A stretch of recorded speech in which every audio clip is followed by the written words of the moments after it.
Did you know in China, for every 100 girls who are born alive, about 9 are aborted just because they are female? Infanticide is an act of deliberately causing the death of a very young child, usually under 1 year old. There are two types of infanticides, active and passive. Active includes suffocation, drowning, and aborting the baby, while passive is when you ignore, neglect, or abuse the baby, which includes starvation and abandonment.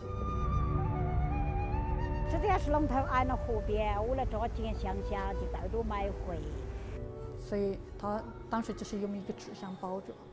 Infanticide has been around for centuries and has been practiced on every continent and by people on every level of cultural complexity, from hunters and gatherers to high civilizations, including our own ancestors.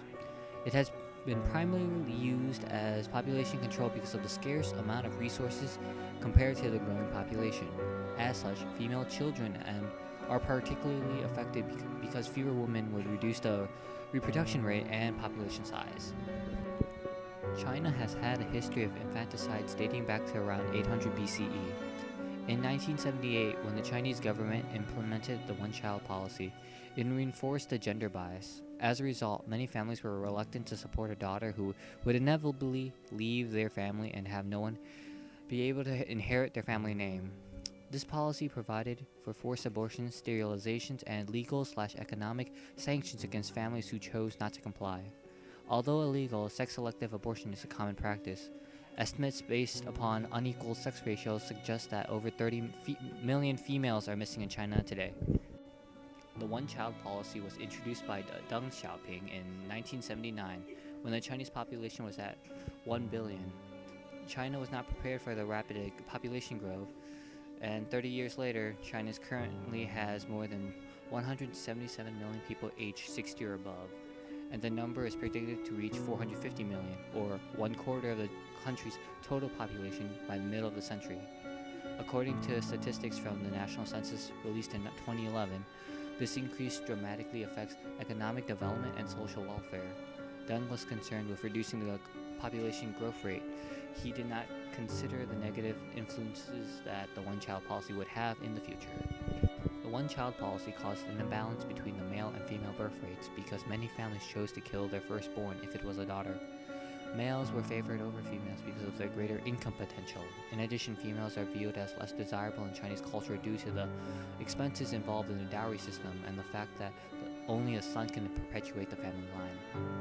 The dowry system is when the bride's parents give property or money to her husbands when they get married. Therefore, raising a female child is much more costly compared to raising a male one.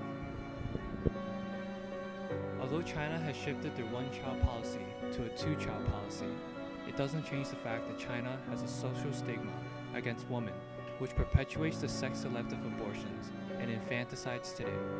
Presently, the deliberate killings of female infants is not as prominent as it was in the past. Rather, Chinese parents are using ultrasound technology to determine the child's sex before birth. This allows the parents to decide whether or not to abort their child based on its sex. Many of these practices are firmly rooted in China's rural communities.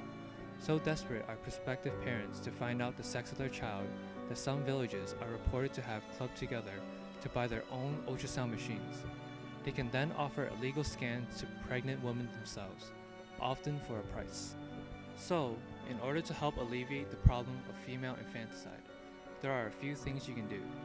You can donate at the Women's Rights Without Frontiers organization, which is a diverse international coalition of individuals that believe that forced abortion and sexual slavery in China must be stopped. You can also sign the petition on the Population Research Institution at this link to help stop forced abortions and infanticide. You can share this video on Facebook to help spread infanticide awareness. And lastly, you can also print this poster and spread it around.